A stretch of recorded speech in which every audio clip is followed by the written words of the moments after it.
This podcast is sponsored by nobody. Hey dudes, welcome to Splat from the Past, the only 80s themed horror sci-fi show where things can get totally radical. Now today I will be welcoming Roberta Kent. She is a Comedy Store legend going back to the 70s. And she was there like in let's say the salad days of the Comedy Store, and it kept going from there. And she was in two classic raunchy sketch comedy movies I loved that I've talked about on the podcast before: Tunnel Vision, celebrating its 50th anniversary, and of course the Kentucky Fried Movie.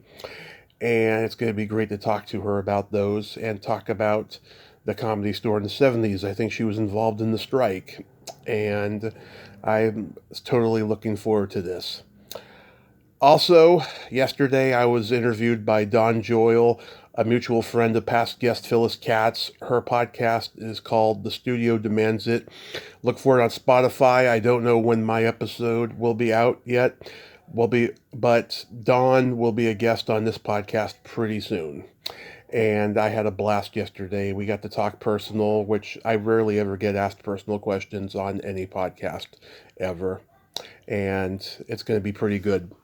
Also, rest in peace, Reggie Bannister of the Phantasm movies. I did two great interviews with him featuring his wife Gigi back in 2018 and 2019. Go take a listen to those, episode number 304 and 541. He was a wonderful man with an amazing background in folk music, playing the LA club scene in the 60s. And most people don't realize that, because most people talk about the Phantasm movies and horror in general that he was involved in, but the guy had a bigger life beyond that. Thank you, Reggie. Thank you. So yeah, here is my interview with Roberta Kent.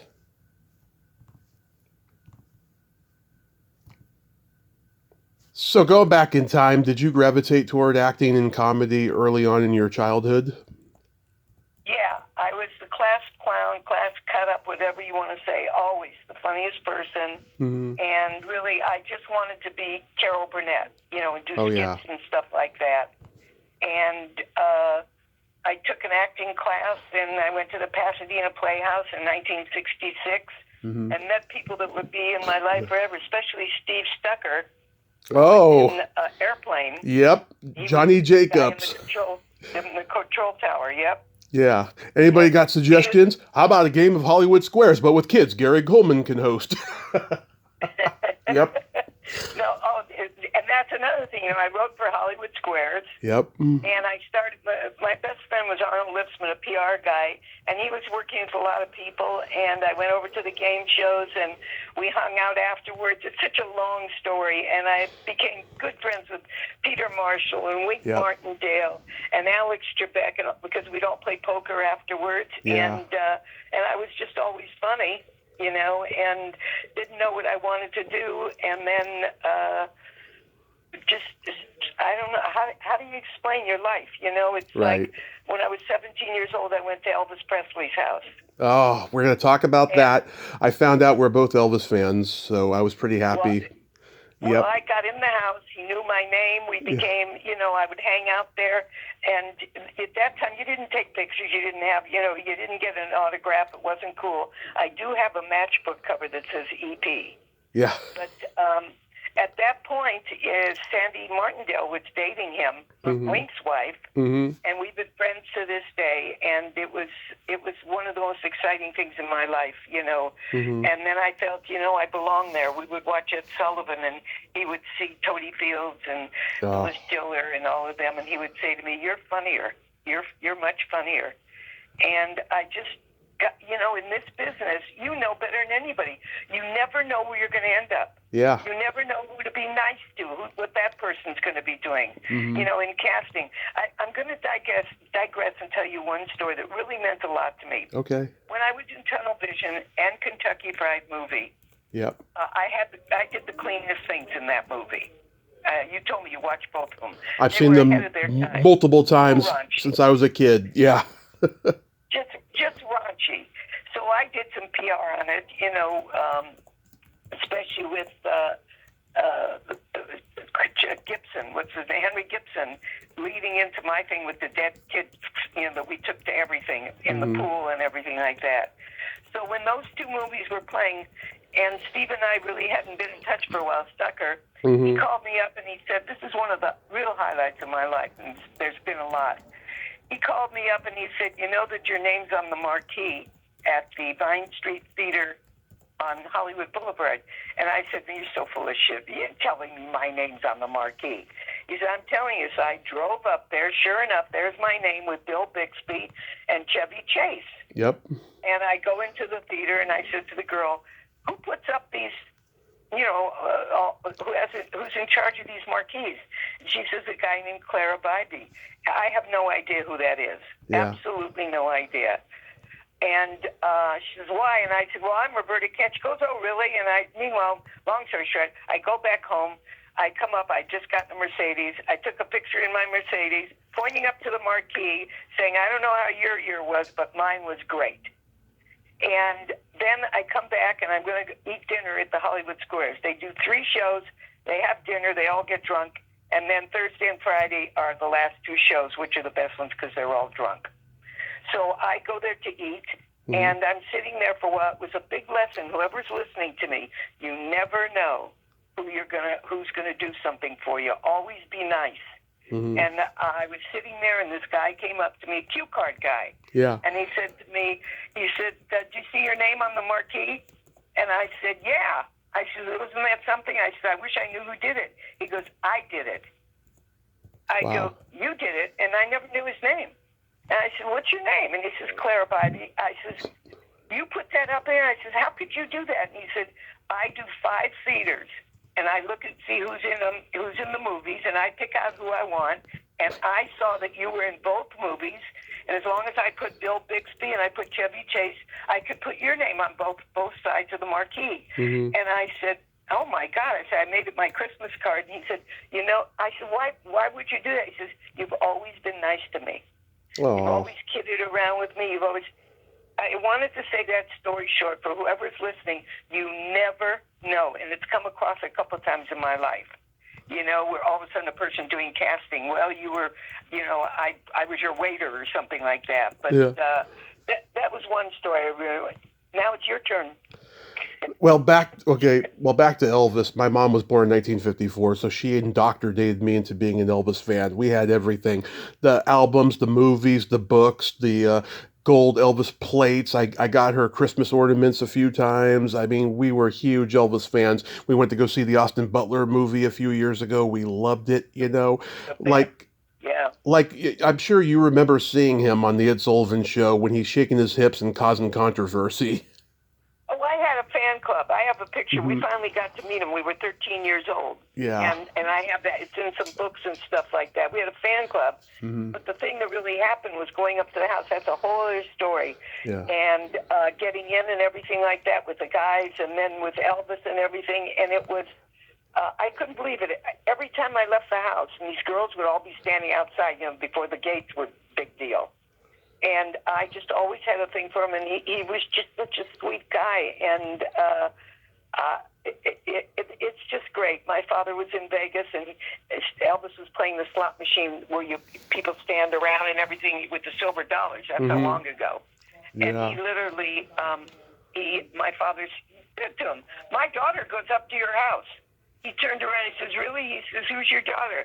He says, Roberta Kent. And he says, Roro? Yeah. Well, that was it. That was it for me. Oh, my God. He shook hands with my father, and he said, your daughter's something special. And I and when I opened for Barry Manilow, I remember that day putting in the dressing room, putting my lipstick on and everything, and looking up and saying, well, E, we called them E. That's how cool we were. Yeah.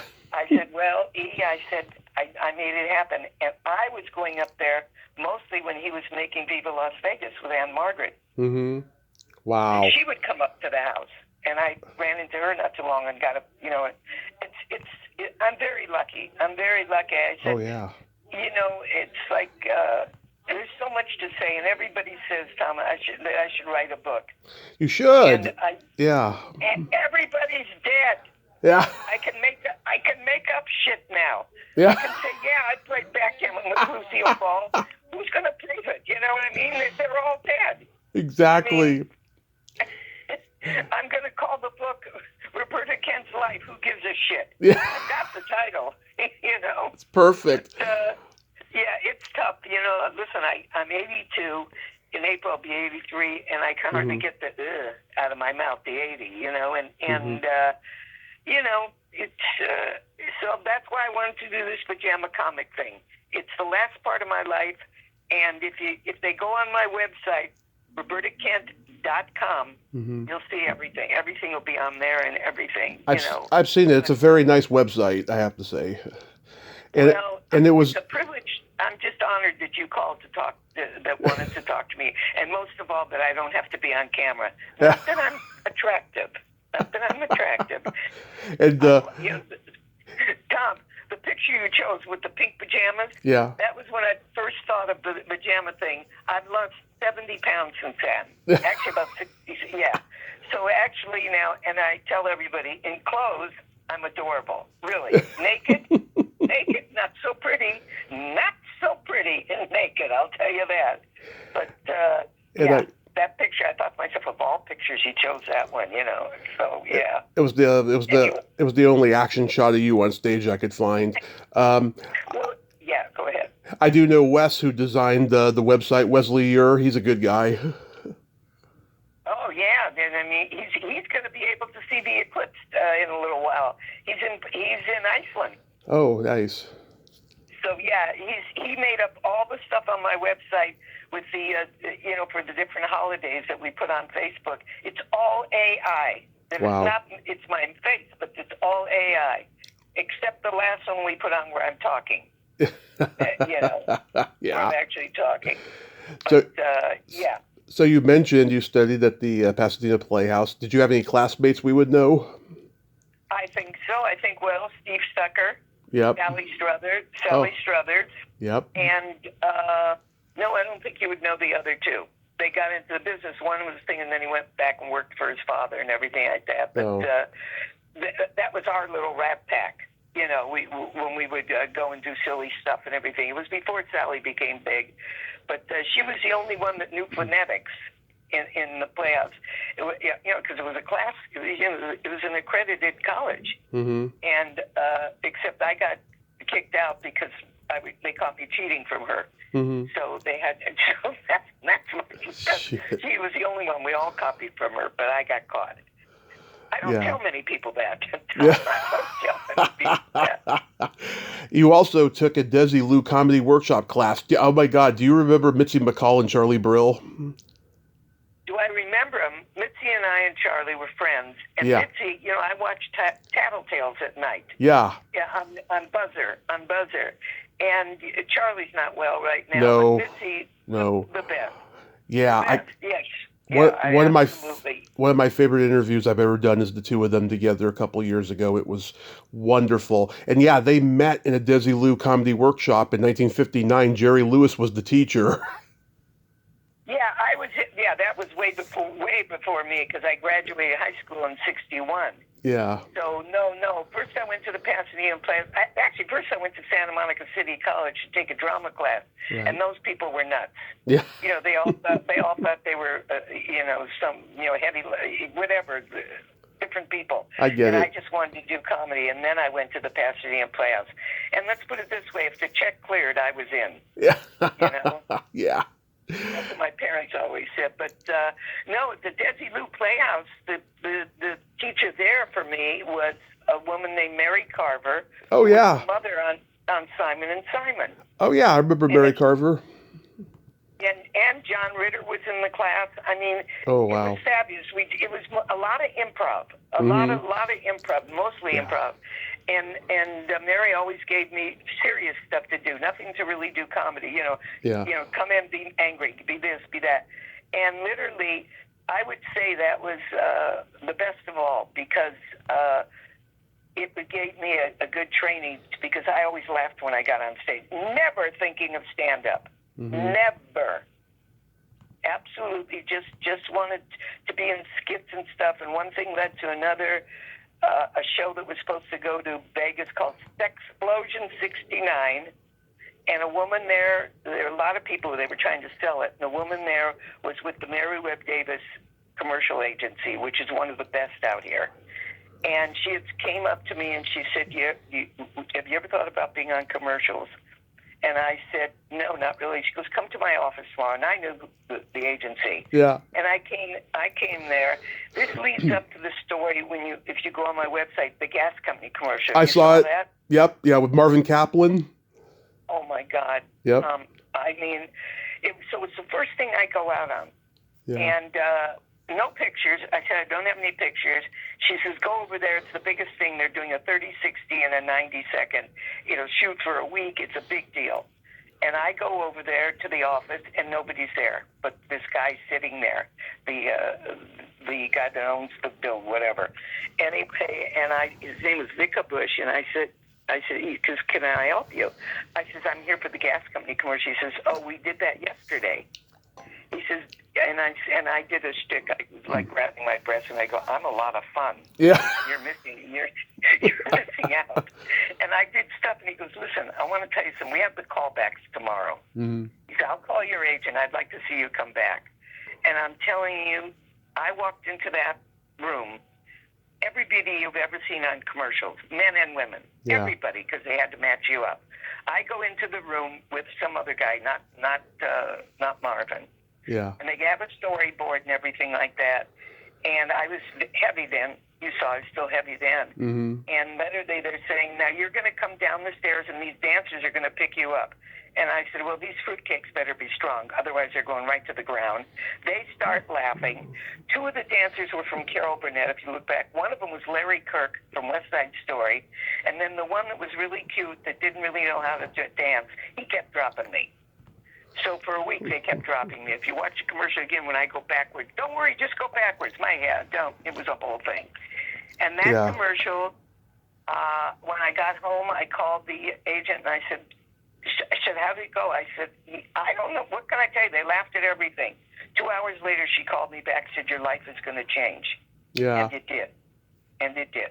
Wow. Because I got 2 more afterwards for Arrow shirts and for Diet Parquet margin. We can't find those, but this was the one that was the gem, really. It really was the gem. Yeah. And I hope I'm not digressing too much. No, not at all. It's pieces to my puzzle of my life. This is history, and that's what I love. I love hearing about history. The people you've met, my God, go ahead. How do you come to be cast in Linda Lovelace for president? Oh, you pig. You had to go there, didn't you? Nobody in that movie has it on their resume. And if you saw it, I don't know. If you actually saw that. Never saw it. It's all comedians. Yeah. And I'm the only woman in there. And I am a roller derby. I work at a drive-in, where you roll out with roller skates and you bring them their food, So I get cast to go on this bus with all these different quacks. I mean, I don't know. Let's put it this way: like I said, nobody has it on their resume. Mm-hmm. And when we're out shooting the movie, and my friend, I can't even remember who was casting, whatever, but I got in it. Mm-hmm. And I told Linda, it was just we were the only women, and I said, I didn't want to be in a movie where she's going to go down on somebody. I mean, I thought I'd die. So I said to her, I go, listen, you don't have to do that anymore. I said, you're already a household name. Right. We didn't want to say with blowjobs, but you're a household name. And she said, really? And I said, yeah, now this is a nice part. You're going to be president. It's going to be fun. And if the producers were alive today and ever knew that I talked to her, because she wasn't coming out of the trailer. That was it. And they're all waiting and everything like that. And then finally she did come out, and they simulated it or whatever. Mm-hmm. She really didn't do it. She was maybe on the side or whatever they did. Yeah. But that's how I got Linda Lovelace for president. Yeah. Yeah. You got Gary Goodrow in there, Mickey Dolenz of the Monkees, Von Meter. Oh my God. Look at the people. I'm telling you, it's true. The people that were in this movie, it's hysterical. Yeah. And I think, as I remember, the director, or who put it together, was in West Side Story. He was one of the dancers in West Side Story. Oh, Unfortunately, I can't I'm think gonna of his I'm name. gonna look that name up right now because there's a couple of them who became directors. I interviewed one of them, Tony Mordante, but it's not him. Um, Nope. yeah, there was him, and then there was Gus Trickenoise. He was he became one too. Hold on, but yeah, He was going with Linda Lovelace at the time. wow. Did you get to know her at all? Just a little bit. Just a little bit. She was so sweet. She really was. And she bought the fact that, she's a household name and everything. She doesn't really have to do this anymore. Yeah. Everybody knows who Linda Lovelace is, and you can change it by showing, I talked her into it. The movie was ridiculously stupid. All these idiots played different parts. And I wish I could think of the dancer. He was one of the dancers in West Side Story. Claudio Guzman? No, Claudia didn't. He didn't dance in West Side Story. Okay, Arthur Marks? No. That's what it says the two directors are, Arthur Marks and Claudio Guzman. No, name the dancers, and I'll tell you exactly who it was. George Chakiris, Russ Tamblyn, the aforementioned Gus Trickenoise, and Tony Mordante. God, I can't think of any others. Tom somebody too, and it wasn't, Mm-hmm. Yeah, he became a director for a while. I think it wasn't Russ Tamblyn. It wasn't Russ Tamblyn. Because this guy was going with it. I wish I could text you, but you're looking so fast, but it was he was definitely part of the Jets. Okay. And I went out with Tucker Smith. He was the tall, good-looking guy. Oh, yeah? Yeah. Was he good in bed? I was too young. Oh. I was actually, you want to know the guy that she was, I very rarely tell this, the guy that she was supposed to go down on. Yeah. We were all out in Calabasas. It was very hot, and we're standing in a lake and everything. Yeah. And let's just put it this way. I guess I can say whatever I want on your thing. Of course. He came swimming over to me, and he said, I heard you're very funny. Let's put it this way. He came over, and then his schlong came over after him. That's how long it was. I never saw anything like that in my life. And he said, we started talking, and he says, I'd love to take you out. He says, I have a boat in the marina. Mm-hmm. And I said to him, I've already seen your merchandise. That would come through my eyeball or my ear. That's not going to happen. That's not going to happen.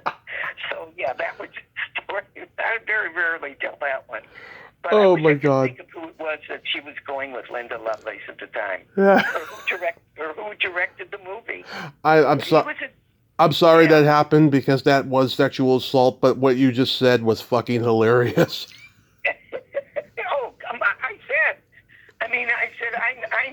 I know. I'm Jewish.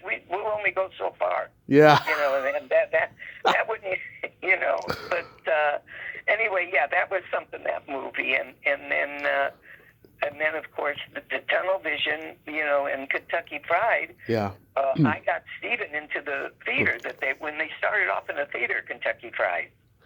Yeah, so let me tell you, my dad was a teenager in the 70s. He went to the drive-in all the time. He saw Tunnel Vision, Kentucky Fried Movie, and The Groove Tube all at the drive-in when he was a teenager. And he had to see each movie 3 times because the first 2 times he was fucking his date in the car. And then the third time he watched it, he was like, oh, this is fucking hilarious. And then, he showed them to me when I was a kid when my mom wasn't home, and so I've loved them ever since. Your father was so proud to be able to share that with his son. Yes. Yeah. My father, nothing. Yeah. Anyway, furniture business, nothing. Yeah. But my mother, Sophie Tucker, sang like Sophie Tucker. She was the show business one. Yeah. When they say the apple doesn't fall far from the tree, my mom was the tree, not the apple. So Absolutely. Because are you born and raised in L.A.? Yeah. And born and raised here. Were your parents in showbiz? Well, they were from Minneapolis, St. Paul. Yeah. Came out here. My father changed his name. His last name was Kat. But the Jewish thing then, 1932, I guess. And I don't know how he ever got Kent because I guess I didn't care. Yeah. I just cared about where I was going to get a joint, in those days. And we had good stuff then. We laughed and everything. We didn't have the stuff now where, there's stuff that if you want to clean the house. There's stuff if you want to sleep all day. There's stuff if you want to fuck all day. I mean, it's like going to a grocery store. Ours was just boom once, maybe soaked in acid. Yeah. Yeah. So in Tunnel Vision, you're one of the board members with Howard Hessman and Beans Morocco and all those guys, right? No, in Tunnel Vision. Oh, okay. I think one of them I was, of course, did the dead kid swimming in the pool and everything. And then Kentucky Fried. That's Kentucky Fried Movie. Yeah. And the Tunnel Vision one was I'm in the kitchen and I'm drinking liquid. Yeah. Oh, yeah. Detergent. And everything I touch turns spring. It goes bing, and it's clean. Bing. That's right. And then they have a close up on me going, "It has made all the difference in the world." Yes. And it doesn't really even look like me. I said I did the two cleanest things. And then the French chef comes. It doesn't make any difference. Yeah. But I was the one that they could advertise with. You know what I mean? Yeah. You had that look, you had that wholesome all-American look. Yeah. No, it was, hey, you did. Things just came along. You've been in this business. You're doing something that you never thought about this, and look what you've made. Look what you've done with this. Oh, yeah. God. Yeah, because I read what you wrote to me. I can still read. It's a wonderful thing in my life. Yeah, it's been nothing but a miracle. I pinch myself every day. Yeah, so let's see. I mean, I've talked to Phil Proctor. I talked to Lynn Stewart before she passed. I loved her. Mike Mislove, rest in peace, and Mary McCusker from the Pitchell Players. They were all involved in this movie, and they all told me. I mean, they were pretty much illegally shooting it because there was no permits. Yeah. Everything went, Yeah, I forget who. Listen, I'm still working on The Dancer. I'm still working on Linda Lovelace. You'll clear it up. Because you didn't name all the dancers. I mean, excuse me, all the Jets. Oh, yeah. Okay, if you want me to go on IMDb of West Side Story, I'll name all the dancers. I'll get it right away. Okay. But, yeah, and there's so many sketches in this movie that you couldn't get away with now, like the game show with Joe Flaherty and Betty Thomas. They're both in drag, and, he's like, in 19 so-and-so, you raped a woman, blah, blah, blah, blah. And Betty Thomas was hot then. She was on that police show. She was on one of those police shows, I think. Hill Street Blues later, yeah. Yeah. Later on, because me too. I mean, I have both those movies. Of course, they're on, VHS. I even have the Linda Lovelace one. And you look at it and you go, oh my God. They could not only get away with it. For me, it was crappy when they were doing it. Yeah. Especially the Linda Lovelace one with all those people. You named them off. All comics. Okay, let me see the dancers here. There's Harvey Evans, Tommy Abbott, Jose De Vega, Jay Norman, Eddie Verso, Jaime Rogers, David Bean, Burt Michaels, Elliot Feld. It's David something. Maybe it's David Bean or David Winters, one of the two. David Winters. I told you I'd get it. Okay. David Winters. And he became a big choreographer. Mm-hmm. So not so much a director. Well, he directed the Linda Lovelace thing. That went in the crapper. Yeah. And it was David Winters. He did a lot of choreography. Thank you, Tommy. Thank you. Oh, of course. Do you remember the commercial Broccoli City in Tunnel Vision? If you tell me about it, it's hard to say. It's just a stupid little sketch. It's not irreverent. It's just a family going to eat fast food broccoli at Broccoli City. And the family, I found out, is the Von Zernick family. Danielle Von Zernick, who later played Donna in La Bamba. This was like her first movie. She was like probably 8 or 9 when she made it. Well, I remember I remember there was a big karate scene. Oh, that was in Kentucky Fried Movie. That was a fistful of yen. Yeah, that Yeah. everything, but in its way, I mean, when you really, if you dissect those movies, listen, Kentucky Fried Movie was the better one. There's Yes. no doubt about that. I agree. Much better, but it was a start, and then really for me to get into the stand-up and everything, I was helping Richard Simmons open his restaurant. It was called The Roughage, and it was before the exercise and everything, and it was in Beverly Hills, and it was just Richard and I, and in those days they didn't have a Cuisinart. Yeah. So a woman from Guatemala named Maida, she chopped and diced her heart out. She was chopping every morning with this stuff, and Richard and I, let's put it this way: the diet dressing, not so diet. The protein drinks, watermelon juice or what's a juice with ice cream, and they believed everything he said. But everybody started to go there. It became the biggest thing. Spielberg, not Spielberg, Spelling, and all, everybody hung out there. And then they exercised in the back on Pilates. It had nothing to do with Richard. It was Pilates at that time, and Cher was pregnant with Elijah, so that's 40 years ago. And Natalie Wood went there. Everybody went there, and then they'd have the salads afterwards. And he made it done. Everything. He was nuts, and I adored him. But he cared. He cared. Nobody had talked to him for a couple of years, and I talked to him 3 weeks before his birthday when he passed away. And literally, we would cry because I went on his cruise to lose, and he saw my career start, and then nothing. And he was crazy. He really was. But everything he said he was going to do, he did. The books and everything, but he saved a lot of lives. And when we were talking, at the end, and he said, we're funny. He said, we're funny, Roberta. We make people laugh. And I go, Richard, I am, and I'm so glad I said it, Tommy. I said, you and I, yes, we make people laugh. I'm a female comedian. There's a lot of us. There's only one Richard Simmons. Yeah. And you save people's lives. Yeah. And Sally Jessica Raphael did a wonderful tribute to him for 20 years in show business. And they were going to fly in a lot of his people that were friends, and they did. At that time, he was doing General Hospital. So they had the woman that wrote General Hospital, and they had me. The rest were all fat, humongous people. Yeah. That was it. People that he had helped and everything. And they cried, and he cried. He cared. And they're probably going to do something on him because I've been approached, because they only went back so far when Diane Sawyer just did that thing on him. And I said they didn't go back to, further when he had all these dreams, especially starting out with The Roughage.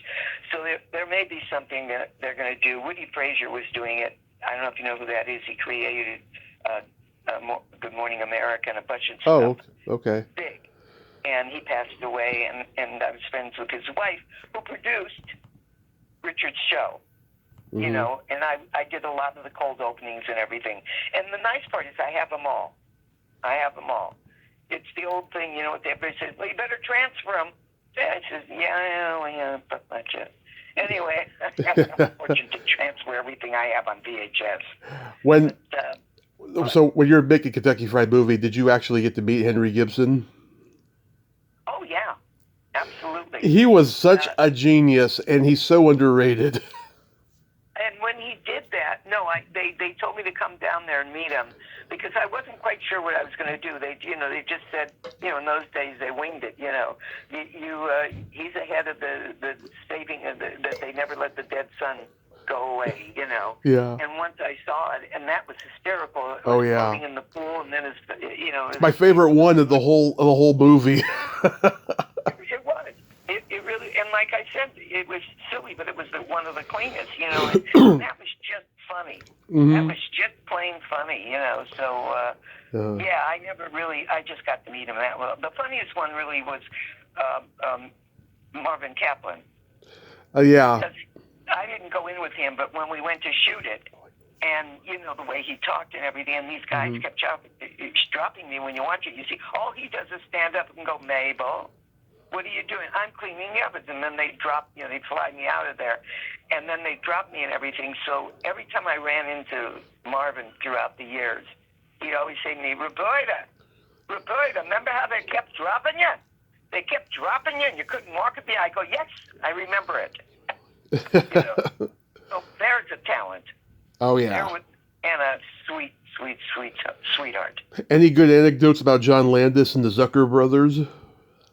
Well, the Zucker brothers, when they started and they had the theater on Pico Boulevard in Los Angeles, they didn't even have, curtains or anything. And my father had material and stuff from the furniture business because he did lamps too and everything. So they came down and they got some material that was fireproof, Yeah. that got to use for the curtain. And then they were looking, they were great guys, very talented, and they were looking for somebody to play the piano and stuff. And I think Steve Stucker, I really call him a savant when it came to the piano, because he would see, we saw a movie called Patch of Blue with Sidney Poitier, and she was blind and everything, and the most beautiful soundtrack. He came home and played it on my mother's piano. Yeah. The whole thing, and so I got them Steve, and then forget it. The rest, he was so, the line was wrapped around the block to try and see to get into the theater. And then, they did the movies and everything. Yes, they were nice guys. In fact, I don't know which one I saw. They were doing a luncheon for something I was emceeing, the Pioneer Broadcasters. And they've always honored everybody. If you ever get a chance to look that up, the Pioneer Broadcasters. And then everybody was dead. But and then COVID came, and you couldn't. God forbid these people will never be in that again. But the last one I did, one of the Zucker brothers was there. Yeah. I can't remember which one it was. Yeah. And we talked for a while. But yeah. no, it's life goes on. It's like I mean, when I talked to Steve Lucin, and Steve was very big. Yeah. In the 80s and stuff like that. I know you talked to him. Yes. And literally, he says, nobody knows who I am. I says, meanwhile, you got a fabulous house in Palm Springs. You're living the life. Yeah. And I said, what are you going to do? I says, literally, Tom, if I talk to somebody on the phone, like a cable company or something else, and they need my date of birth. And I go 4/16/44, but I look great. I really look great. And they'll laugh. And they'll say, you're very funny. And I might go, you ever heard of Barry Manilow? No. No. I go, if they are 30-something or never have heard of Barry Manilow. I know. It's crazy. No one's heard of Marlon Brando. That's dirty right now. Well, you want to give us a list? When I was a kid, I mean, we saw all the old movies. We knew who Chaplin was. We knew. Of course, we only had 3 channels on the TV.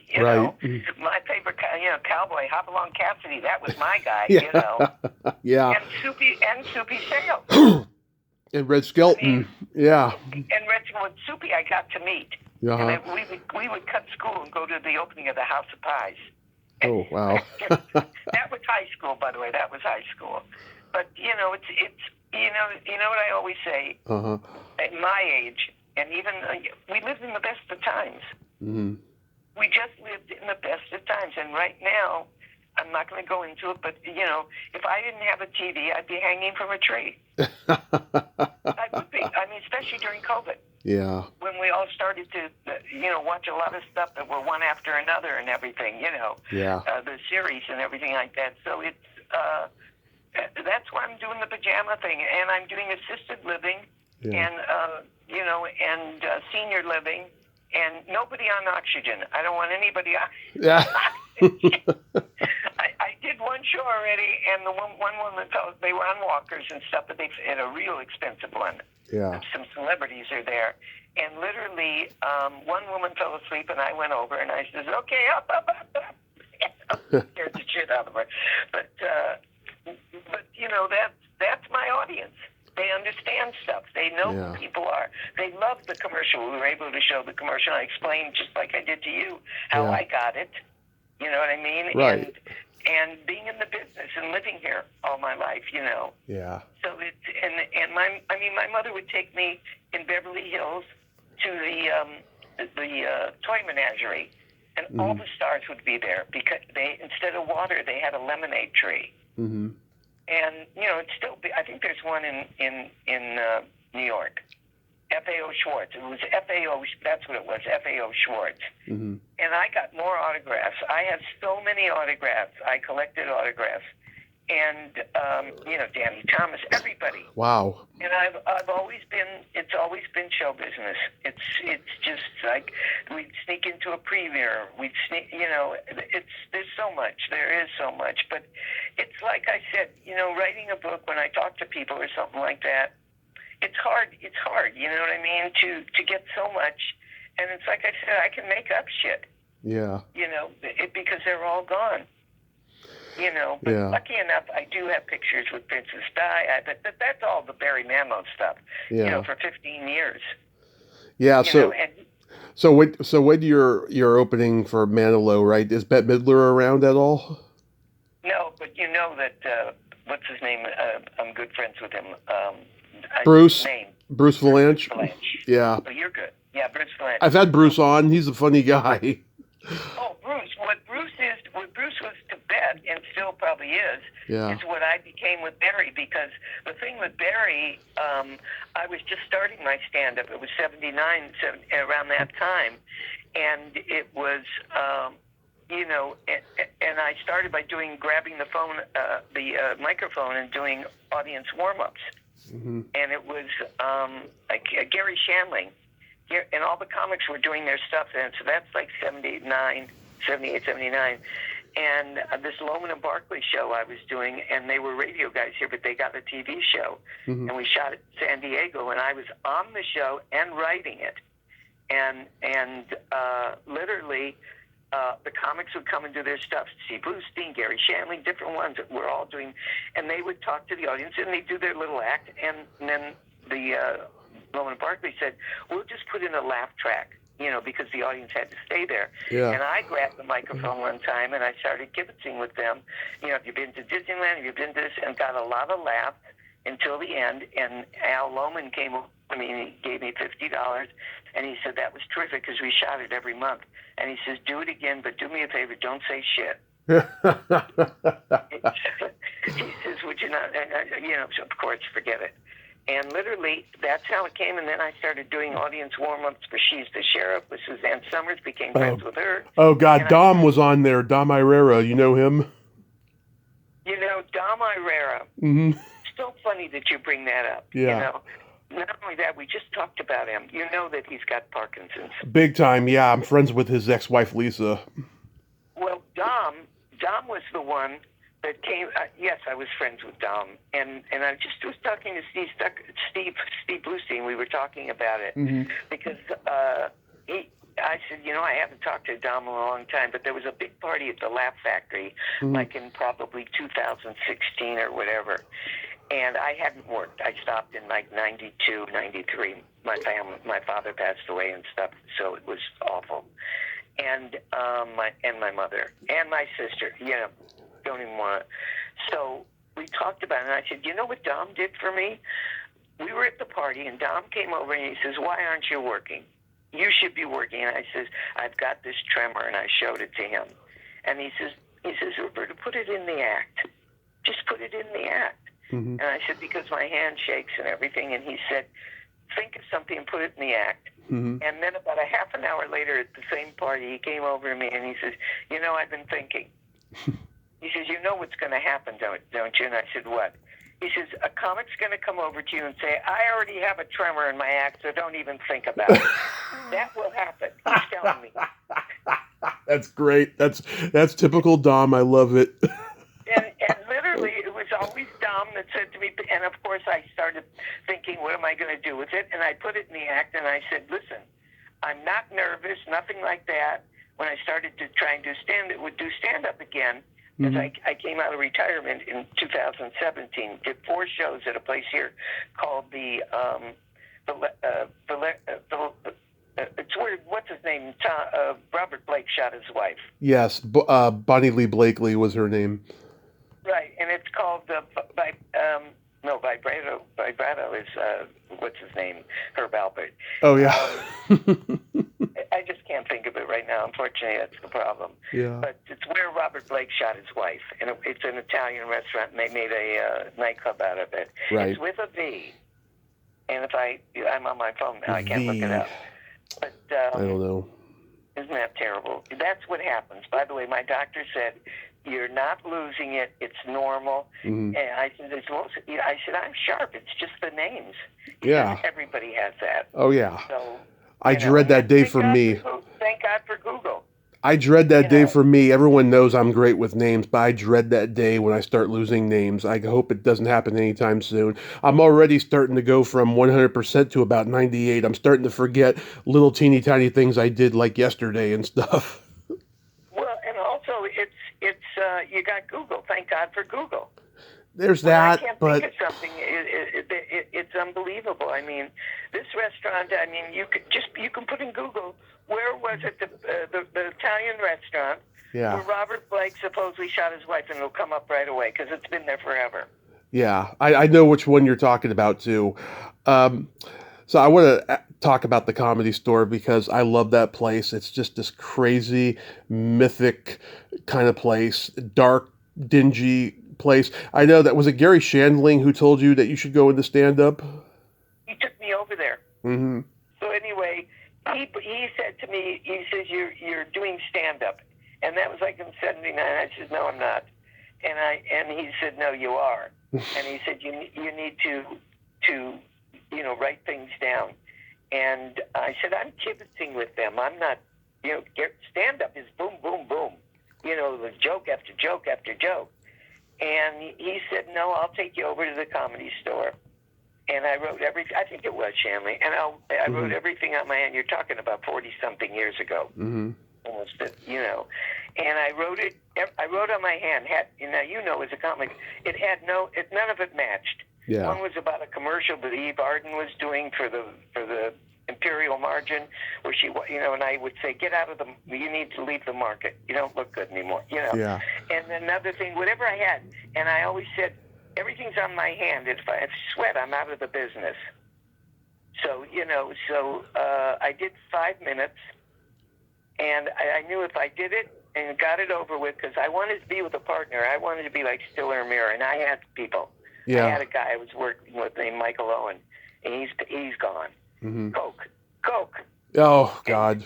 He got into hair, and he was a singer and stuff, and that was it. Mm-hmm. And I lost him. But I had characters that I did. Baby June, a child star, and he was my straight man. And I was Twiggy's twin sister.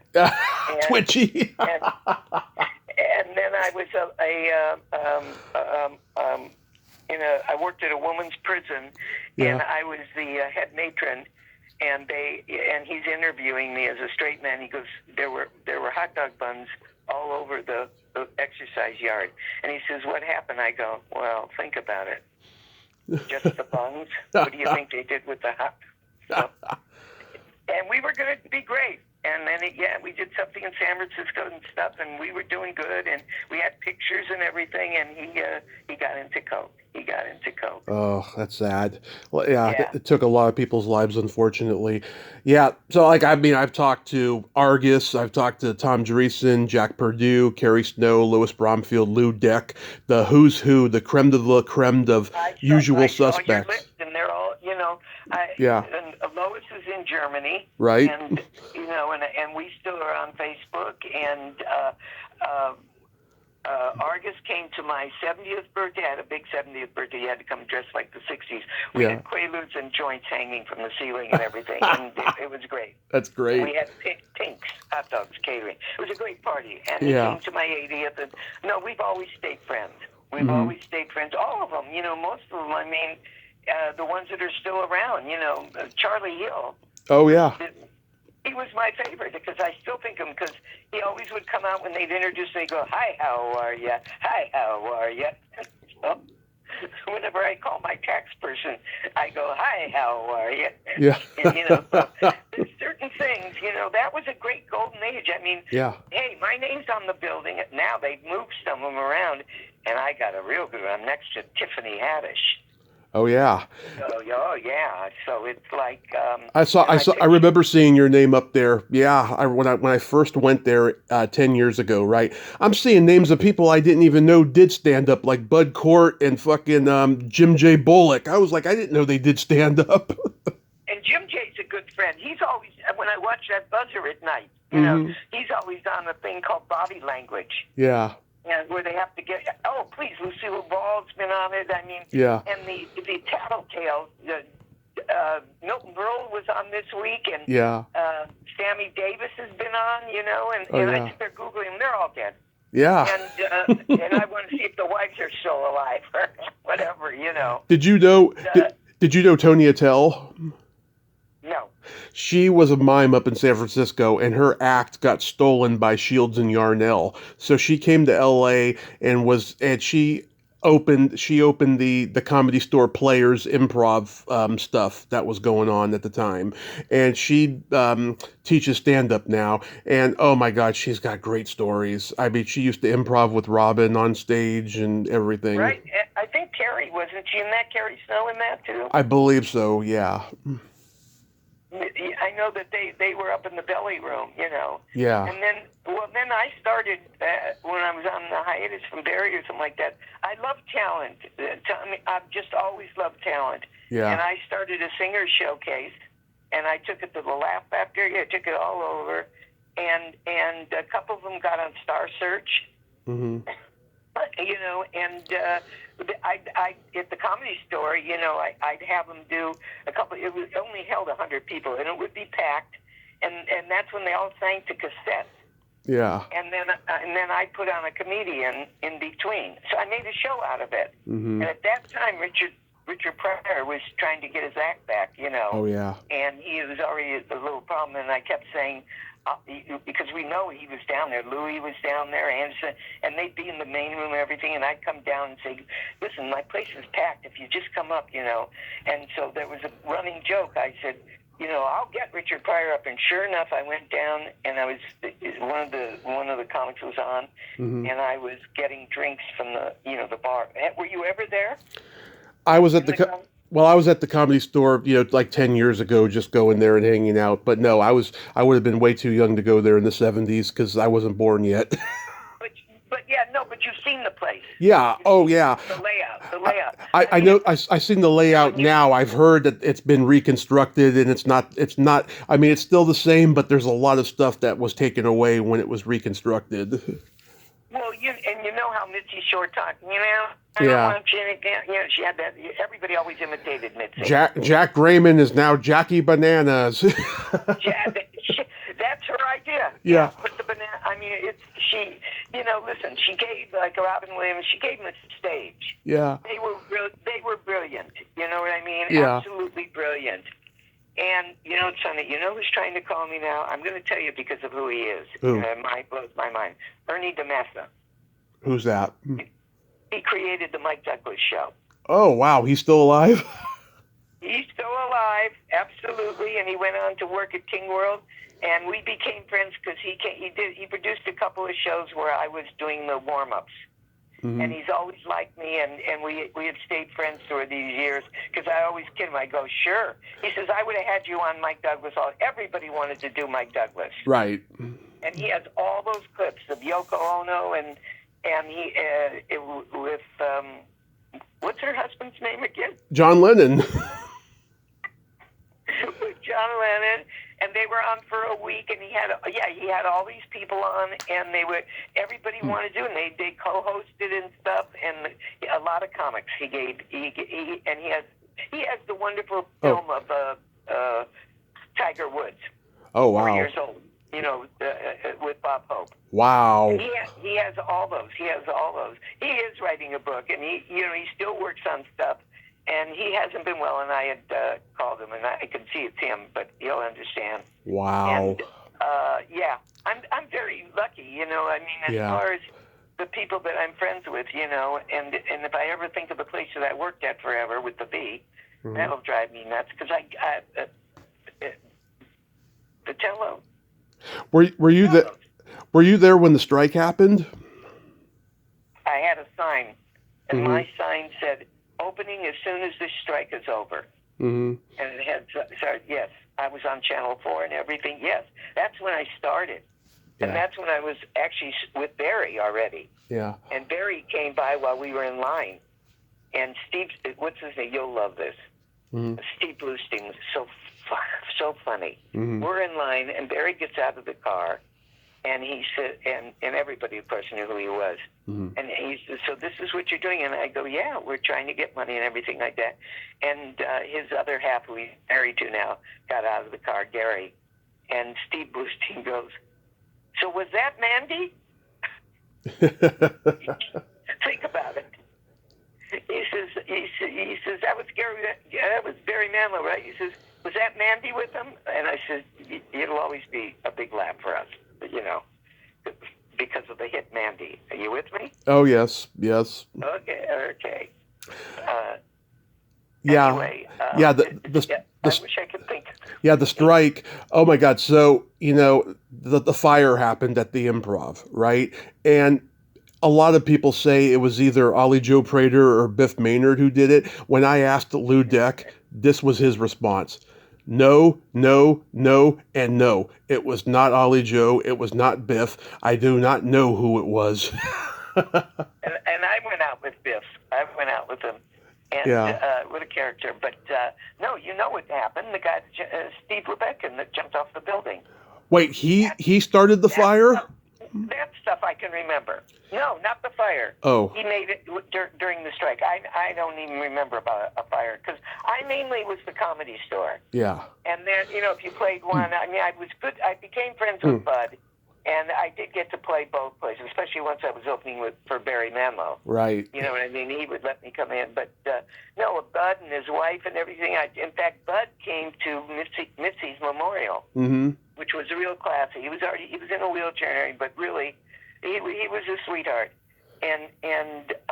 But that was the deal there. And the strike, you know, if anybody crossed the line and played the Comedy Store, she said, I'll make you a star. And Lois Bromfield was one of them. Right. And the people that she gave time, of course, Argus. I mean, and Argus, you know, he's the Comedy Store. He's every Sunday, every day, he still plays there. Argus could have been much bigger. It was his drugs and stuff. Yeah, and he admits to it too. He owns it. Yeah, and yeah, I mean, and Tom Dreesen, they thought he was going to replace Johnny Carson. He did 40 appearances on the Tonight Show. Yep. Yeah. And Tommy and I were friends. What a class act! What a class. Well, I put a picture of us on Facebook, which I usually don't do, but that was a great guy. Let me tell you. He wrote a book about the whole strike. Oh yeah, I read it. The last time he was hoping they were going to make a movie out of it. They still can, you know, hopefully it will happen. But you know what he did for me? He connected me with one of my top comedy heroes for an interview, the unknown comic Murray Langston. Oh my God. You know, somebody said to me, you ought to do an act at this point now with Murray. Yeah. And I said, listen, Murray made a big mistake. And I happen to, you know, not really know him well. Yeah. He took the bag off of his head. I think he's put it back on. Yeah. I think the bag off of Murray's head, not good. Put the bag back on, you know. People that remember that. Oh, yeah, absolutely. Absolutely. I mean, everybody that went out of the Comedy Store in these places, they look at the ones that got shows. Yeah. I mean, I had a big fear of doing, I would never want to do Johnny Carson. I wanted to do Merv Griffin. Yeah. Back then, oh my God, everybody was getting development deals left or right on network television. Some of them went, some of them didn't, but a lot of them didn't. And you're like, wow, so-and-so almost had his own show. That's amazing, you know? Oh, yeah, there's a list of them. I can't think of the one. Yeah. I can't forget his name. And he had 2 Chinese girls. Oh, Pink Lady, Jeff Altman. Ooh, you're good. I had Jeff on last year. Can't you work on that restaurant where Robert Blake shot his wife? I'll find out. But yeah, Jeff Altman had it. I mean, and of course... he was funny, man. He was on David all the time when he put his pants over his member. You little fucker, you little fucker. Yeah. And he did it. I mean, I know there.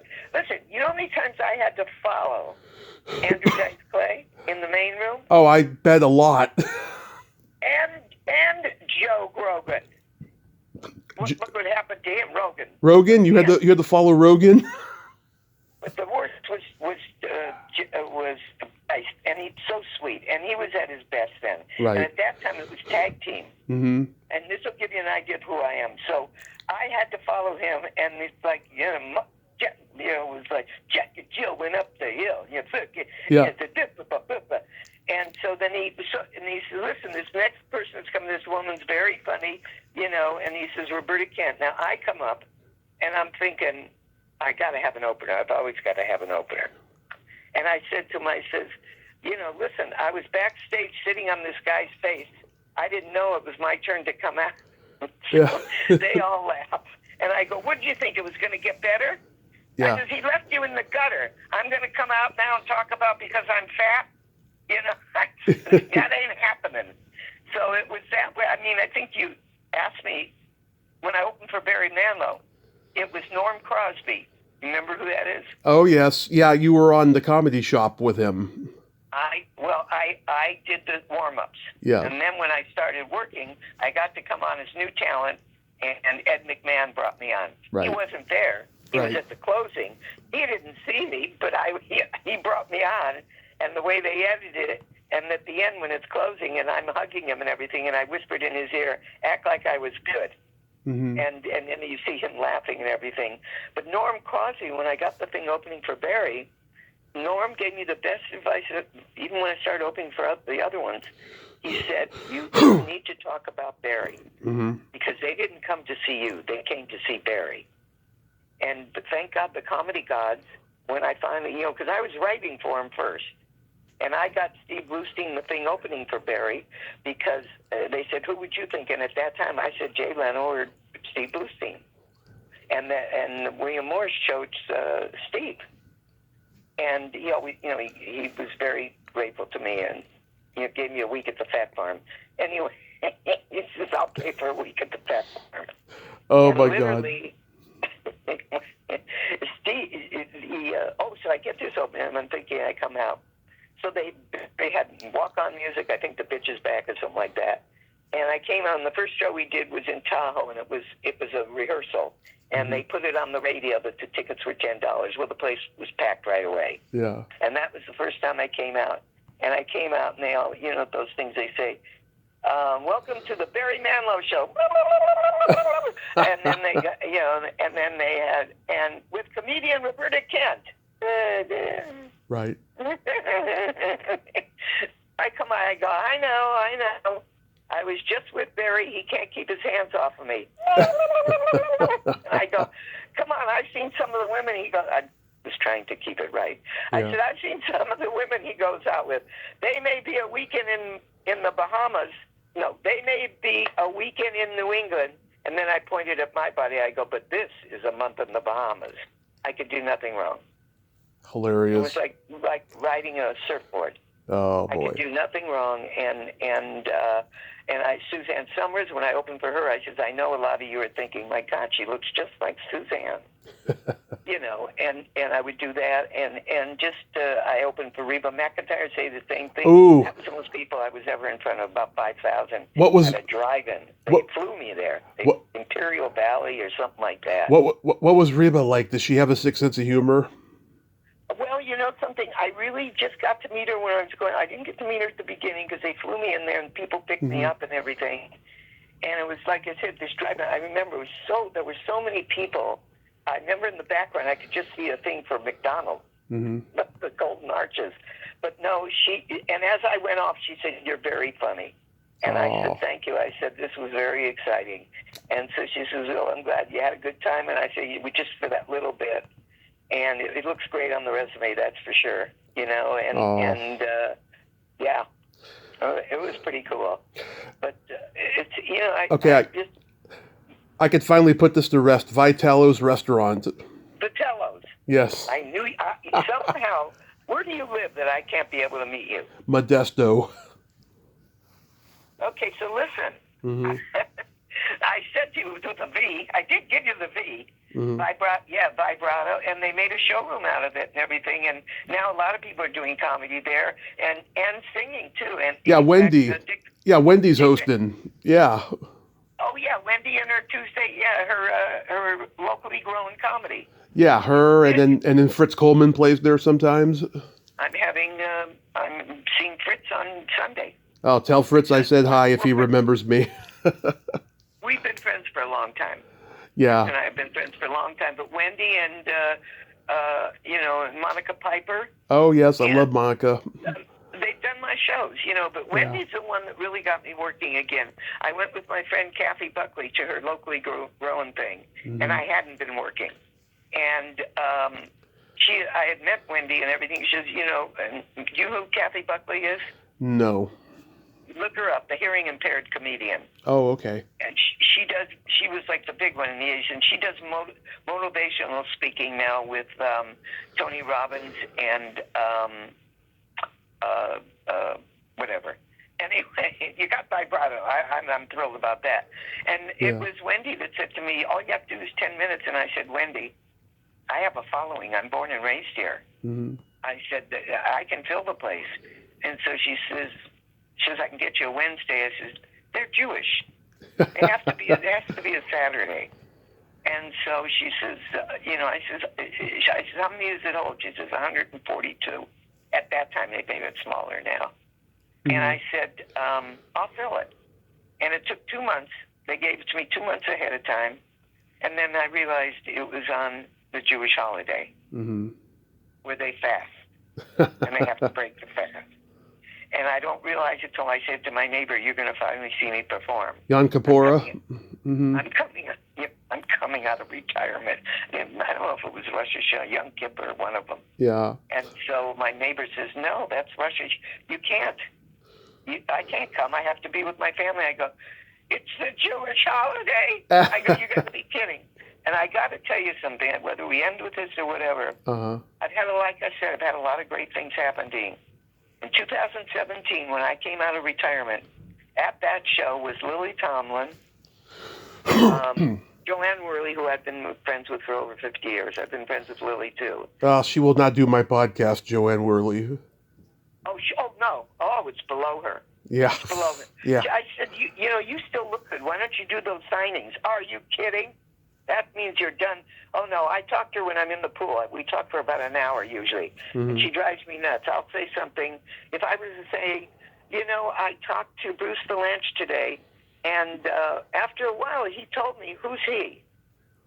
I go, Bruce Valanche. Oh, God. Well, you have to say it. You went another way. And I go, I always look forward to these calls, Joanne. I mean, she changed my 80th birthday, my 70th, but that thing at the Tellos, and also Peter Marshall. Yep.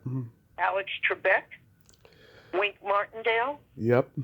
Ruta Lee, and then with a guy named George Pinocchio, who is our star, does the stuff on Channel 7 here on ABC. Do you know John Davidson? No. Okay. We went on his yacht. Barry got his yacht, and we went on his yacht to Catalina. Yeah. And Barry redid his whole. He wouldn't take money or anything like that. And Barry redid his sound system because it wasn't that great and everything like that. Did you meet Shelley Herman through the game show connection? I've known Shelley. Boy, is she good. Yeah. I mean, with the book and everything. Shelley, when I called her and I told her I was going to do this and that, and I'm trying to see if I can get on Comics Unleashed. I don't want to do the other one. Byron Allen. Funny you should ask. Yeah. Funny you should ask. It's too much like Squares, and it's the other one where I can wear the pajamas and I'll have a lot of funny things to say. Why are you wearing your pajamas? Yeah. So I'm trying to pitch that, but I'm not out to do anything with my career. I want to make people laugh. I want to have a legacy. I mean, that's the thing. I really want to have a legacy. And this pajama comic, we couldn't get the rights to it. It's very expensive. Mm-hmm. That's why I'm putting it all over Facebook. Well, not all over, that thing, Your Story.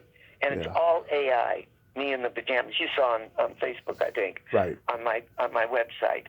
And it's all, Wesley does it. He goes, what's coming up next? I go, St. Patrick's Day.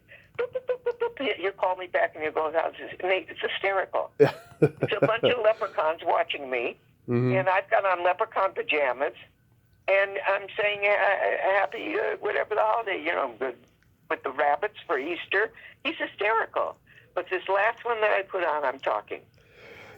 I saw That's Adequate, and you had me laughing in that. Oh my God. Oh my God, you saw that? Yeah, I saw it recently. I'd always heard about it, but I had never seen it. Dom's in it, and Richard Lewis and Rick Overton. Everybody. And Yeah. the thing is, my friend's husband, Harry Horowitz, Mm-hmm. it was the director Yeah. and wrote it. And Yeah. he did a thing called The Projectionist.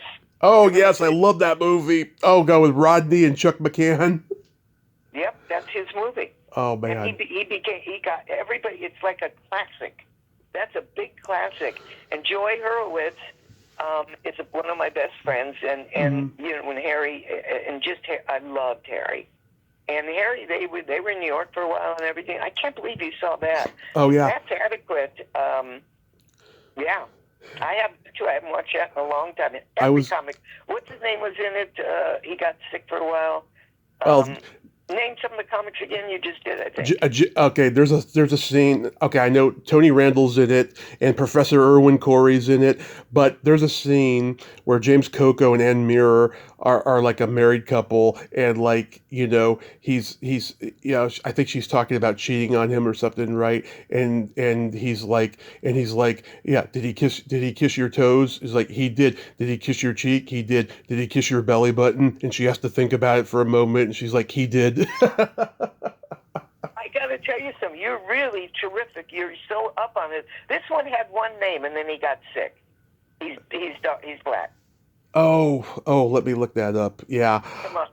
Yeah. And he was very big for a while. Very big. I mean, even Bruce Willis is in this, and I'm sure Dom had something to do with it. They've been friends since like the 70s.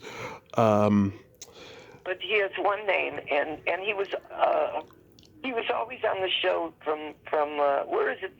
The place where all the black singers go and everything. Oh, like the that. Apollo. Robert Townsend. Yeah, Robert. No, it wasn't Robert Townsend. That's not one name. Okay. Oh, Sinbad. That's right. Now that is. Yeah. Now isn't that one name? Yeah, that's Sinbad. But Tommy, it wasn't a G. I can tell you his real name. I can tell you his real name. His real name's David Adkins. And was he funny, Sinbad. I loved him. Oh, he's great. He's great. And, and he was in the movie. Harry got all these guys in the movie, I think, and Bud Freeman had something to do with it, as I remember too. Mm-hmm. But I can't even remember what I did. I know that Harry loved me. I mean, I was very lucky. The home show and everything that you'll know the guy's name. Frazier, Woody Frazier. I know who Fraser Smith is, but not Woody Frazier. No, that's a comic. No, Woody Frazier. If you look him up, he created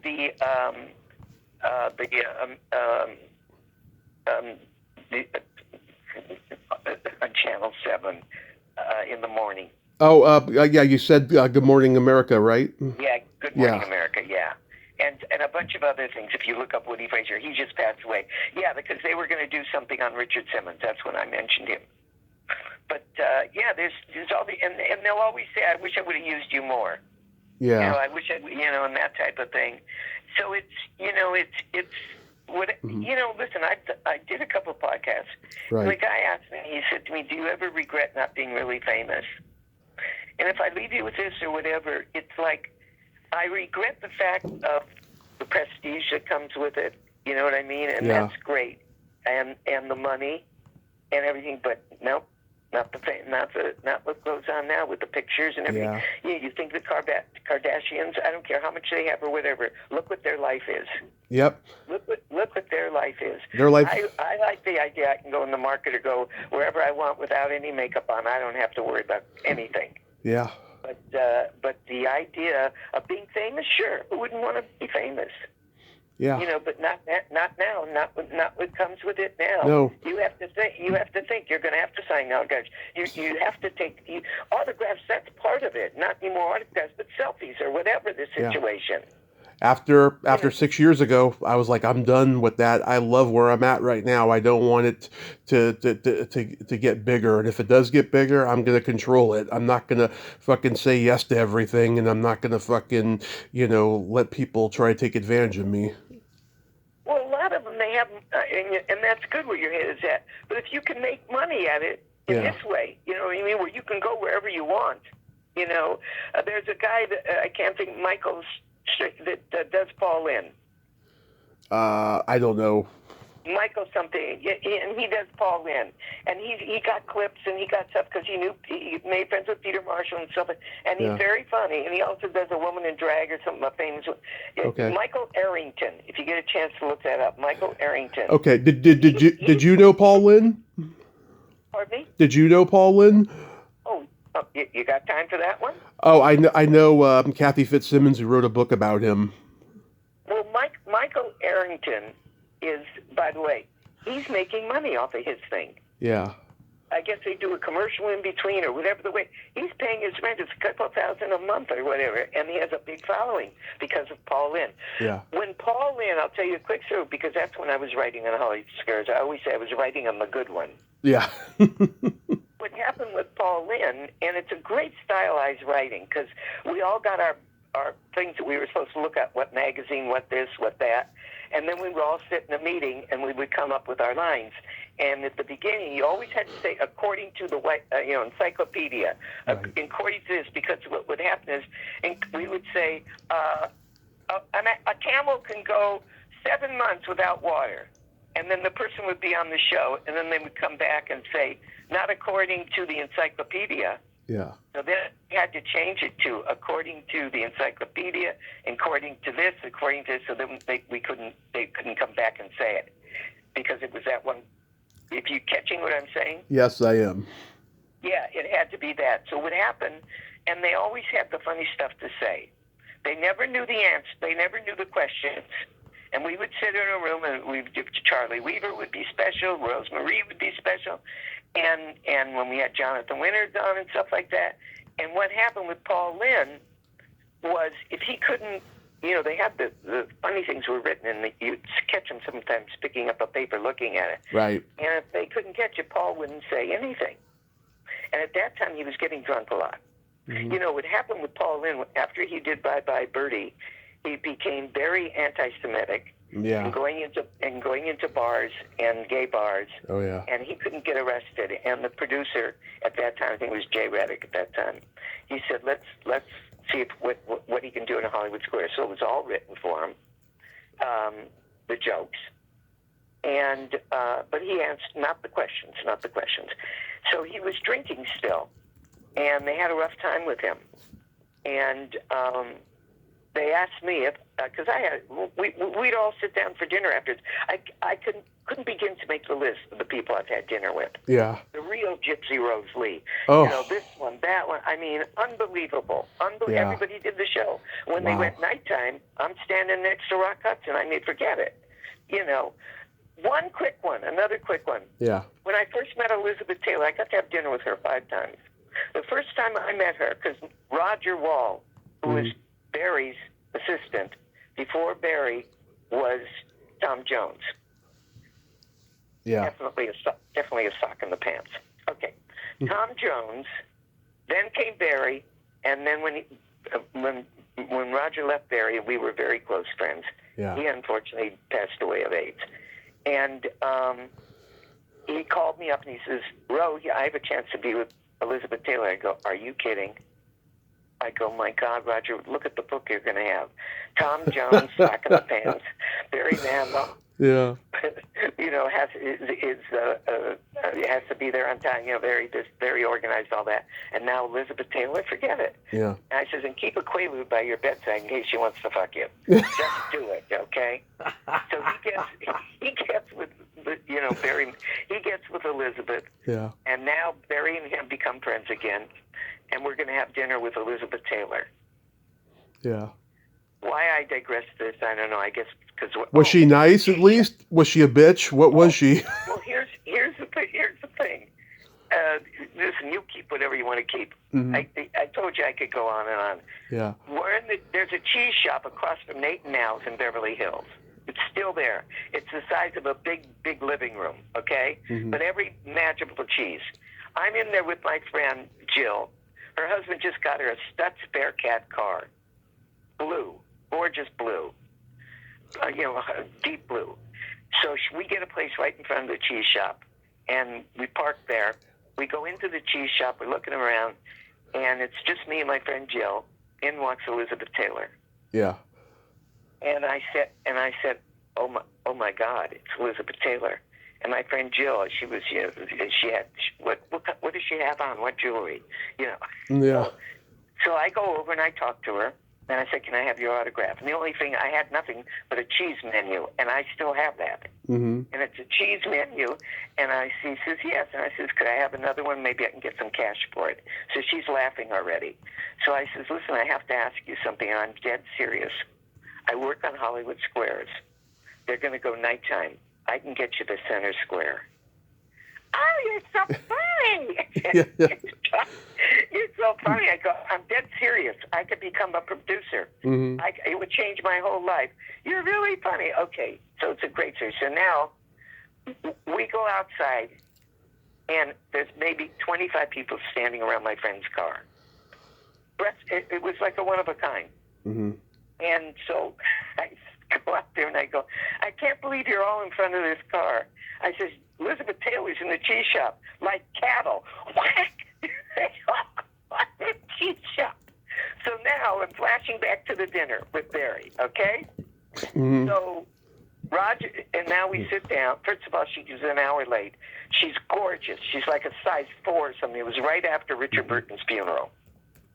Yeah. I'm sorry I'm late, and this and that. And she came in, and so Elizabeth fucking Taylor. Because at one point, Barry's saying, listen, I've got to be up in the morning. I go, and I said to him, I could do this. I go, don't you fuck this up for me. I've told everybody in the world that I'm having dinner with Elizabeth Taylor. So she comes in, and Barry, oh, my God, don't worry about it. I'm sorry I'm late. It's funny. And so we sit down to dinner, and it's Barry and his other half, Gary, and Roger and me. And the guy that served his houseboy that did the dinner. Yeah. And I'm sitting across from Elizabeth Taylor, and and she's got the ring on, the good ring. And I'm thinking, I have a picture of me and her at the good ring. Yeah. And I say, oh my God, it's Elizabeth Taylor. Well, it's going a little dead, so they want me to perk up these are 3, they're not going to say anything funny. So Roger says, tell Elizabeth about the story of the cheese shop. Mm-hmm. And so I said, he says, no, it's really good, tell her. And so she has that voice. What happened in the cheese shop? And so you're looking at this gorgeous thing, So I start to tell the story, and so I said, and then we went out to my friend's car, and of course she doesn't remember it. Mm-hmm. She's not going to remember. It's one of my stories. Now I'm going to tell you one. I think you should erase it if you want. Okay. Go ahead, tell me. So now Roger says, no, tell Elizabeth what happened in Paris. I go, Roger, I am not telling that story. And Barry goes, what story? And I go, I don't know. I don't know if you remember or not. I'm not telling it. And Barry, Roberta, tell the story. keep the night alive. Dinner hasn't come yet. Oh, my God. Yeah. So I said, okay, fine. She said, so what happened? And so I said, well, Roger and I were at another hotel. And Barry and Gary are at the George Sank, the good one. And I don't know what we were at. It was a nice one. Believe me, it was a nice one. Right. And so she says, so what happened? I said, there's nothing beating around with it. I went to use my vibrator, and it blew out the whole floor. Love it. So she's laughing as my mother would say, like a fish. Oh, my God. I said, well, what did you do? And I said, first of all, Roger, I'm going to kill you for this. And Barry's laughing. I go, well, we were going to go out to a disco or something like that. So I went and wet my head, and we called the concierge. It was a good place. And I said, I put the socket in the wrong socket of the blow dryer. And I said, I didn't put the thing, whatever I did, I made up a lie. And that became a very funny story. That's fucking gold. I love it. That's gold. And I got to meet her be with her 5 more times, because then when she was with Larry Krasensky, the guy she met at the rehab, then she had already started to gain weight. Yep. And she had a party. Well, I should go in order. First, we were showing a screening of Misery at Barry's house. Yeah. And she came with Carl Bernstein, Watergate. Yeah. And we saw that, and that movie scared the fuck out of me. I scared the shit out of me. It was Oh, really, yeah. I'm not good at that. And Lorna Luff was there and stuff, and afterwards we were all talking about the movie and everything like that. And somebody said to Carl Bernstein, and he came with the sweater, you know, like with the tennis where they cross the sweater in front of them. Right. When you wear a sweater, yeah, everybody, you hate people like that. Yeah. So somebody at the party, at the screening said, and what's your name? And Elizabeth, that's Carl Bernstein. Don't you know who that is? Yeah. Oh, well, we didn't know. So she was seeing him. So now, flash forward, she has this party, and it's some guy that was dying that was Sammy Davis's assistant and stuff. And she said, and she knew him too, a gay guy, and he was dying of AIDS. And they wanted to have it at her house, so they had a bunch of guards for, you know, all her paintings and everything. So at that time, now I met her three more times. So Roger calls me up, and I'm at the studio, and he says, will you do me a favor? He says, Elizabeth wants you to sit next to her. And I said, what are you saying to me? He says, well, she knows you now, and she wants you to sit next to her. And so I said, well, it's a miserable job, but I'll do it. And I have pictures. I have pictures from those. Yeah. And literally, I mean, how do you explain it? I mean, you know, then went to her house and for a barbecue and with the family and everything, and it was about 5 times. And then there was a big dinner. You know, Barry wasn't doing anything for AIDS then, but she was. In fact, Steve Stucker was going to the same doctor that Rock Hudson was coming because he saw him come in the back door once. Wow. And literally, Elizabeth got Barry involved, and so there was a big thing where they were honoring Elizabeth and Barry. And Barry's mother came, and my mother got to come, and my mother, she was, that time now, she's with George Hamilton. Yeah. And we all sat at the same table, and I have a picture with my mother put the ring on. Can I try the ring? My mother wasn't going to miss that opportunity. So it's like so good. And for me, when people regret about being famous or anything, yeah, my parents got to see me go after my dream. Oh. My mother more than my father. But Barry took him to Chasen's, which was one of the most famous restaurants here, for their 50th anniversary. And I have pictures of that. And my mother got on the cover of one of those rags, I can't even remember which one now, with Barry. And it says Barry Manilow with his mother. My mother bought every copy. And his mother, Edna, was ready to kill him. And had a fit. Oh, my God. That's hilarious. So to wrap this up, like, what do you got upcoming that people in LA can check out? Well, if they're in assisted living, or they're in 55 and over, senior living, they got a chance, you know, because I don't want to, it's not jokes. It's a story, you know, it's a one-woman show now.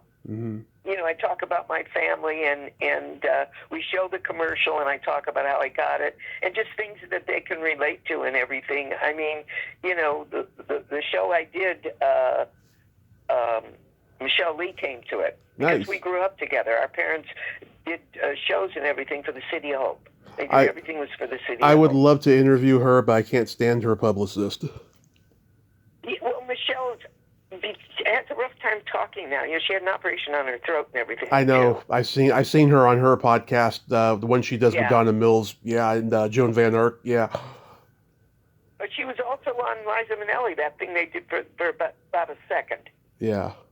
You know, but and it is a shame, because if I can do anything, I will tell her this guy's got a great podcast, you know, that I did, and all you have to do is just talk to her, and she'll probably say, listen, Joanne, I know Joanne already, you know, and the thing is, she doesn't need the money. She was on, you know, she worked for a long time. Yeah.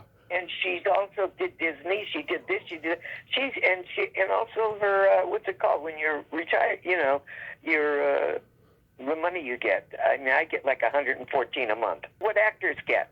Oh yes, the SAG pension. There's the word. Yep. There's the word, pension. She's got a big pension probably, and Social Security, and she has the house. You know what I mean? She doesn't have to. You know. She doesn't have to. She thinks it's degrading. Yeah. And I won't fight with her about it because, I said, what's his name? Richard Dreyfuss does it. They blow up a shark. They put his ass next to the shark, and they're getting all this money. A friend of mine books the stars, and she asked me to do Angie Dickinson. Mm-hmm. And Angie Dickinson's line was wrapped around the block. And you know what they do? They put out a bunch of pictures, right, 8 by 10, of every movie she was in, of everybody, whatever, and then they pick out the picture. Mm-hmm. She signs the picture, $40 cash. Oh yeah, I went to the Hollywood show last year. I loved it.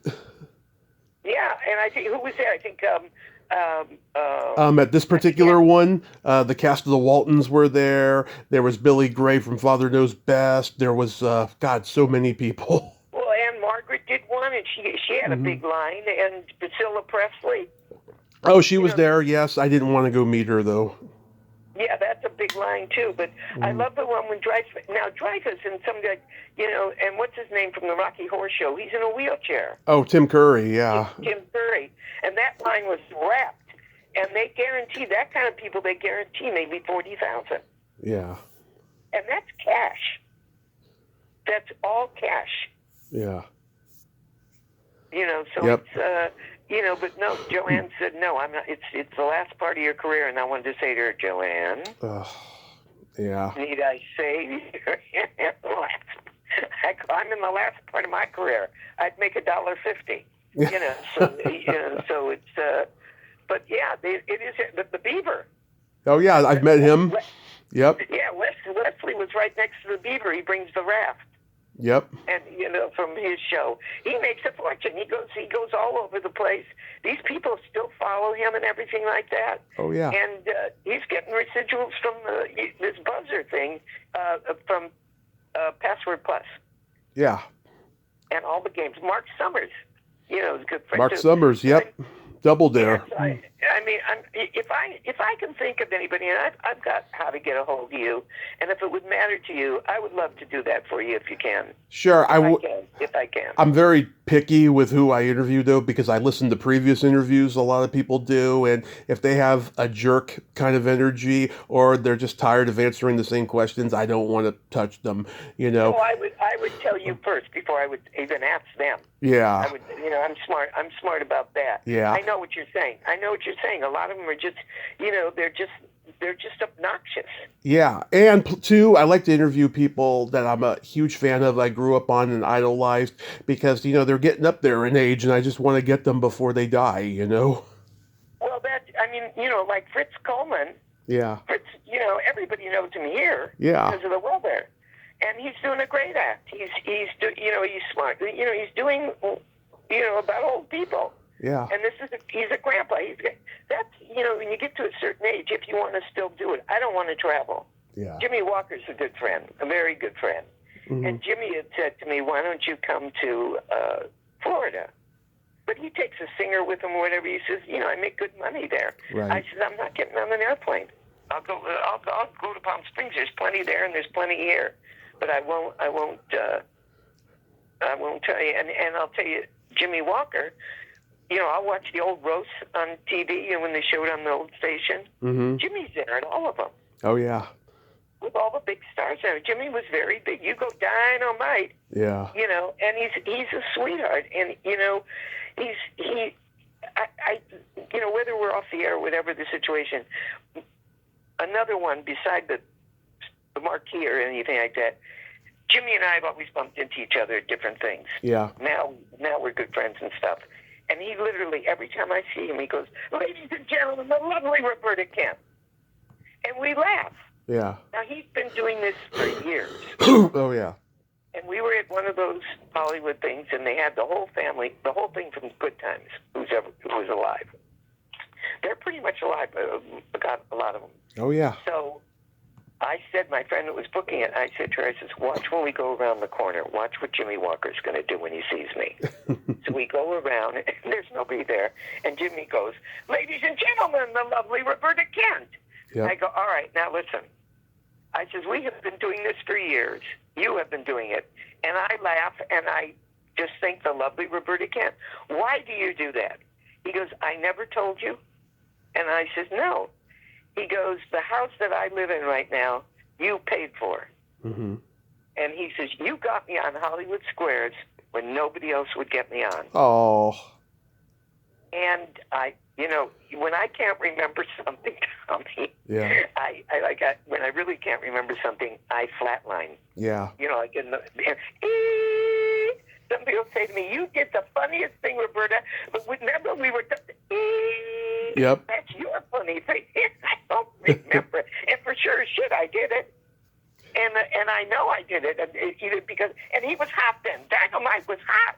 Yeah. And we write everything, for God's sakes. And I talked to him, and I said, how can you not put him on? And I had no idea. He says, I wrote a book, you're in it.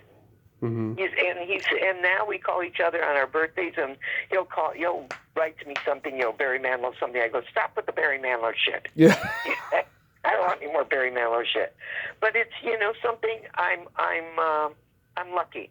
Yeah. I'm very lucky. I don't think anybody really hates me. I think I've always tried to do the right thing. I've recommended people, and they go, why would you recommend her? I go, because if she's good, it makes me look good. If he's good, it makes me look good. Right. It doesn't mean they're not going to ever hire me again. I couldn't do the gig, so I if you're getting Wendy Lehman, you're going to get somebody good. Monica Piper, Monica Piper just did a thing, a bark mitzvah, my friend, for her dog.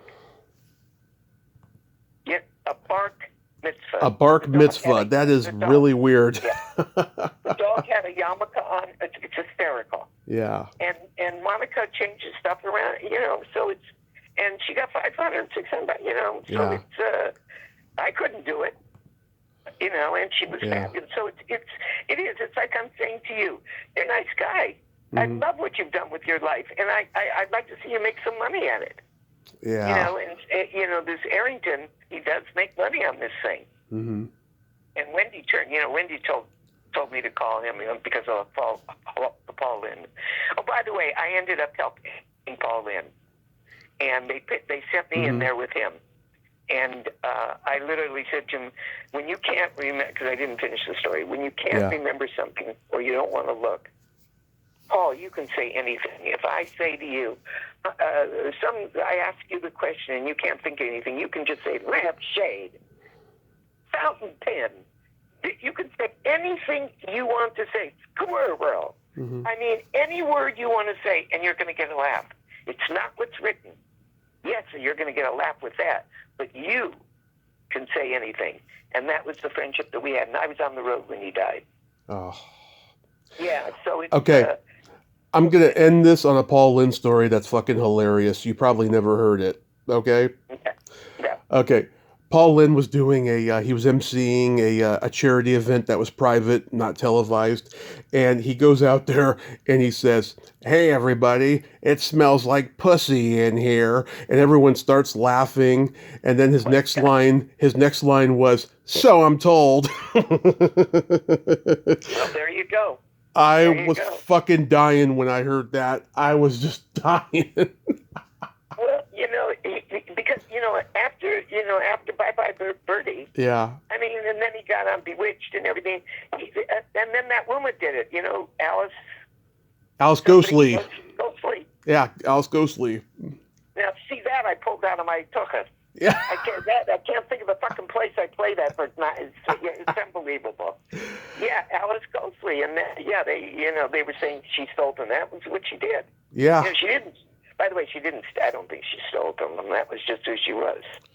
She was doing it before that. Whatever. Anyway, you are a sweetheart. I hope if you ever come close here, you let me know. Next time I'm in town, I will surely let you know. And this has been just a tremendous honor, and you are awesome. Thank you so much, Roberta. No, just always remember this. I'm saying when you get in town, I'm not saying I'll have time for you. Yeah. I'm just saying to be I'm leaving you laughing. That's all I care about. That's all I care about. A lot of people have not had time for me when I'm in town, so don't think you're so special. Well, I'm not saying that you're not going to pay for wherever we go, too. There's an icky ending to this story. Roberta, thank you so much for coming on, and God bless you, and be safe out there. my number. You Yes. call me anytime. Absolutely. 4-11:30. Okay. In the morning. Okay. 2 o'clock in the morning, I'll answer. Okay. Okay. Bye-bye. Thank you. Stay safe. Well, there you have it. Roberta Kent, ain't she a sweetheart? Oh my God, she is fucking hilarious. I enjoyed every moment of that conversation. She is Hollywood history and show business history. Oh my God, the places that she ended up, that was so fabulous. I enjoyed that conversation, and I hope a lot of her friends out there did as well. Well, until next time, this is Tommy Throwback Kovac saying there's no shame in living in the past because the present sucks. Later, dudes.